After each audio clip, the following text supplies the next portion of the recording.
Olá, queridos! Gostaria de falar com vocês hoje sobre ansiedade. Tem um texto em Filipenses 4:6 que diz assim, não estejais inquietos por coisa alguma. Antes as vossas petições sejam em tudo conhecidas diante de Deus pela oração e súplica com ações de graça. Gente, nós vivemos hoje, o Brasil é considerado por pesquisas o país mais ansioso do mundo. O maior número de pessoas ansiosas está no Brasil.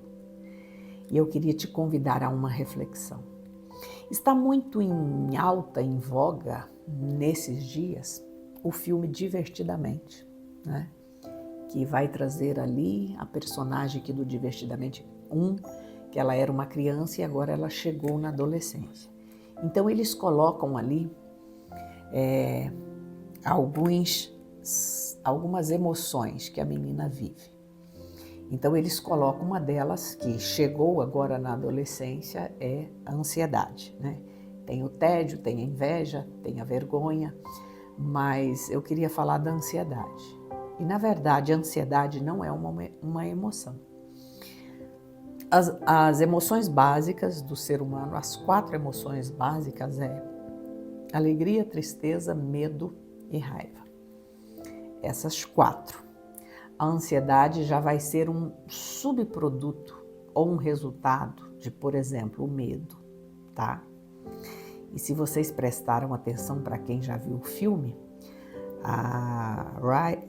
ela tem ali um ataque de pânico na hora que ela tem que jogar e ela só começa a lembrar de coisas ruins, que ela não vai conseguir, que ela não é boa o bastante e tal, e a mente dela faz aquela confusão e aquilo ali não é ansiedade, aquilo ali, a forma como foi um ataque de pânico, né? De tanta ansiedade, a ansiedade ficou tão alta que ela saiu do controle ali. Então, é importante nós mencionarmos que há 2 níveis de ansiedade. Nós temos 2 tipos de ansiedade, a ansiedade positiva e a ansiedade negativa. A ansiedade positiva é aquela que nós precisamos ou necessitamos para as nossas atividades. Se eu não tenho um certo nível de ansiedade, né? De manhã, normalmente, quando nós levantamos, o nosso cérebro libera o hormônio que é o cortisol. É o horário mais apropriado que nós precisamos do cortisol, é exatamente quando vamos nos levantar para as atividades, né? Tem pessoas que o cérebro está liberando cortisol na hora que ele vai dormir, isso é péssimo. E é ruim e significa um desajuste aí no metabolismo, porque a hora que você vai dormir você precisa da melatonina e outros hormônios que vai te dar calma, né?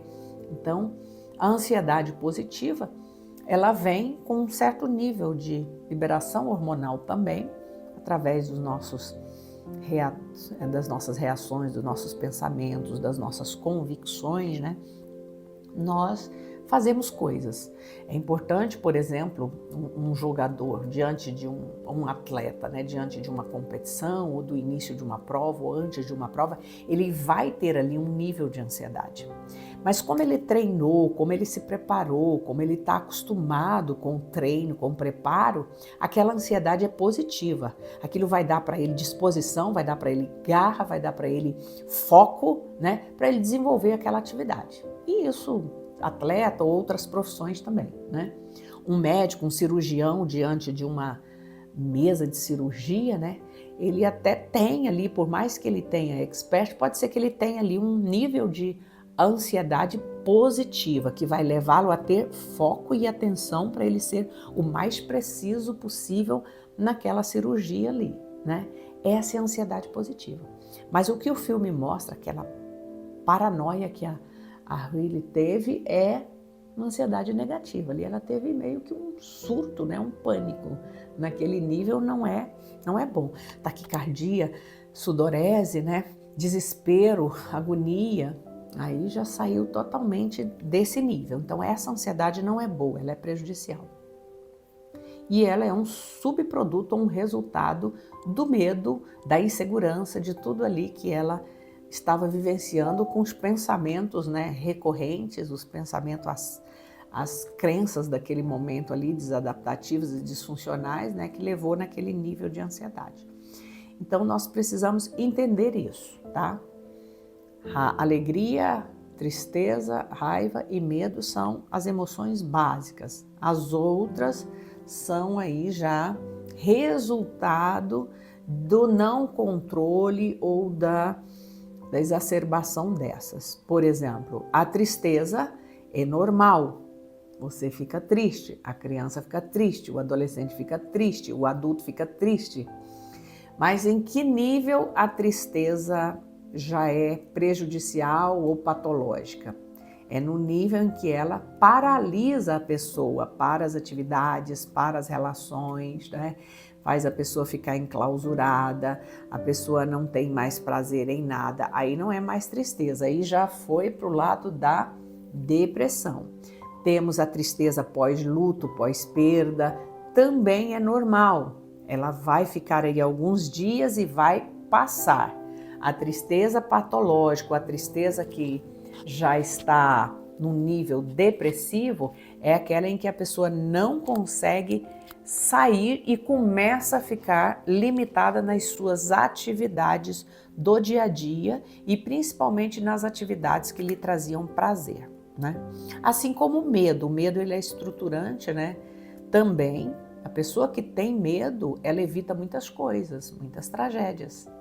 A pessoa que normalmente não tem medo, por exemplo, quem não tem medo da velocidade, a não ser um piloto de Fórmula 1, né, que ele corre num lugar apropriado, com um carro apropriado, essa pessoa pode se envolver em graves acidentes, né? A pessoa que tem medo, por exemplo, ou que tem medo de errar em alguma coisa no seu trabalho, isso leva a gente a quê? A ser mais atento, a buscar aprimorar mais, a ter mais conhecimento do que fazemos para evitar que as coisas deem errado. Então, essas emoções, elas são normais no ser humano e nós passamos por ela todos os dias. Ou quase todos, né? Mas a ansiedade, então, não encare a ansiedade como emoção, não, tá? Ela é resultado, ou pode ser do medo, pode ser de tristeza junto com medo e de outras questões aí, de questões que não foram resolvidas, não foram tratadas e ela vai aumentando. E é importante também fazer essa distinção entre uma ansiedade positiva e a ansiedade negativa.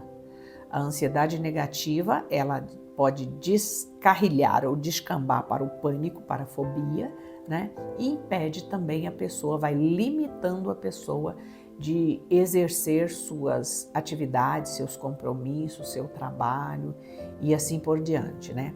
É aquele nível também, uma ansiedade exagerada, uma ansiedade alta, normalmente a pessoa tem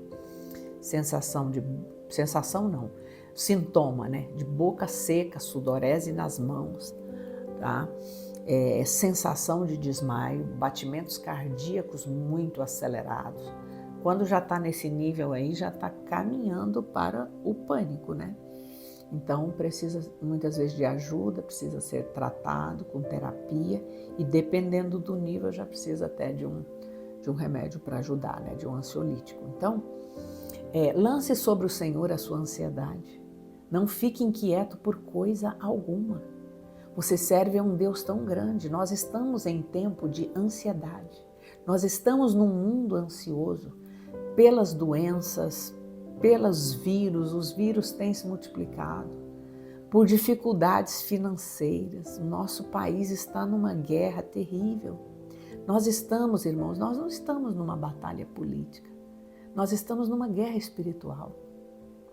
Isso gera ansiedade. Mas onde é que nós temos que levar? Para onde é que nós temos que caminhar com essa ansiedade? Levá-la para os pés do Senhor. Lance, não estejais inquietos por coisa alguma, antes as vossas petições. Deus nos dá o direito de pedir a Ele. Sejam em tudo conhecida diante de Deus. Qual é a tua dificuldade, meu querido, que está me ouvindo, minha querida? Qual é a tua dificuldade? Leva na presença do Senhor, pela oração e súplica. Súplica é mais do que orar, é pedir com muita ênfase. Às vezes é clamar em voz alta, Oração e súplica com ação de graças. Seja grato ao Senhor. Seja grato a Deus por tudo que você já alcançou até hoje, por onde você chegou até hoje, por todos os livramentos que Ele já te deu até hoje, por ter conhecido a Ele, por ter a sua alma salva e liberta por Jesus. Seja grato. Ainda que o seu pedido seja por algo doloroso, difícil, você pode desenvolver a gratidão. A gratidão é uma atitude da nossa alma diante de tudo aquilo que nós temos recebido de Jesus. E o que nós temos recebido de mais precioso de Jesus é a nossa salvação, é a nossa libertação do jugo do pecado. Nós somos livres em Cristo. Então aprenda a ser grato, tá? E lança sobre Ele toda a vossa ansiedade, porque Ele tem cuidado de vós. Está escrito em 1 Pedro 5,8. Lançar é jogar no grego. Jogue. Isso não é para ficar com você. Fale com o Senhor. O motivo pelo qual você está ansioso, ansiosa. Que Deus te abençoe. Curta, compartilhe esse vídeo, passe para mais pessoas e que você aprenda a controlar nos pés do Senhor. Você não sabe o poder que tem a oração. A oração, o falar com Deus, tudo aquilo que você está sentindo, todos os seus medos, todos os seus temores, tem um poder incrível.